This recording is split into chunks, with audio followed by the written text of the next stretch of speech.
बकरी के जहर आलूद गोश्त की इत्तला कि इसमें जहर मिलाया गया है। अस्सलामुअलैकुम नाज़रीन, हजरत जाबिर रज़ियल्लाहु तआला अन्हु का बयान है कि अहले खैबर में से एक यहूदी औरत ने बकरी का गोश्त जहर डालकर पकाया और फिर इसका एक दस्त बतौर हदिया रसूलुल्लाह सल्लल्लाहु अलैहि वसल्लम की खिदमत में पेश किया। चुनाचे उसे आपने आप सल्लल्लाहु अलैहि वसल्लम के साथ आप सल्लल्लाहु अलैहि वसल्लम के बाद सहाबा रज़ियल्लाहु तआला अन्हुम ने खाना शुरू किया, मगर रसूलुल्लाह सल्लल्लाहु अलैहि वसल्लम ने फौरन ही फरमाया, तुम लोग खाने से पहले अपने हाथ रोक लो। चनाचा उन्होंने हाथ रोक लिया। आप सल्लल्लाहु अलैहि वसल्लम ने उस यहूदी औरत को बुला भेजा।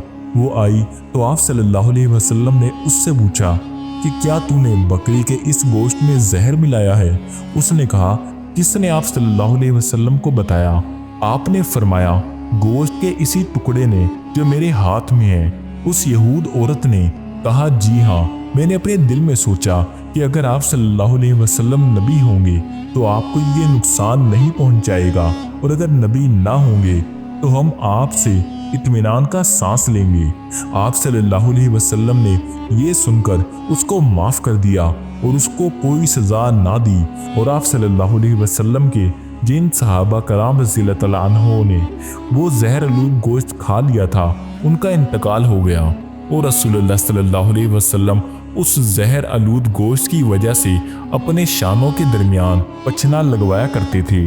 पचना लगाने वाले अबू हिंद था जो सींग और निश्तर से पचना लगाया करता था, और ये अंसार कबीला बनो बीजा का आज़ाद करदा गुलाम था। इसकी तशरीह ये है, अल्लाह ताला जिसको रिसालत व नबूवत की दौलत से नवाजते हैं, उसकी कदर व मंजिलत इंसान नाशुक्रे के अलावा सारी मखलूक अपना फ़र्ज समझती है। इसलिए ये हैरत की बात नहीं कि गोश्त के टुकड़े ने खबर दी कि मुझ में जहर मिलाया गया है, ताकि खुदा के बरगज़ीदा रसूल इसके मोहलिक असरात से अपने आप को महफूज रख सकें। बाकी जिस चीज़ में अल्लाह ताला ने जो असर रखा है वो असर बहरहाल अपना काम करता है। चुनाचे जिस मिकदार में जहर ने जिस्मों में असर किया वो अपना अमल दिखाया, हत्ता कि रहमत आलम सल्लल्लाहु अलैहि वसल्लम पर भी इसका असर जाहिर होकर रहा।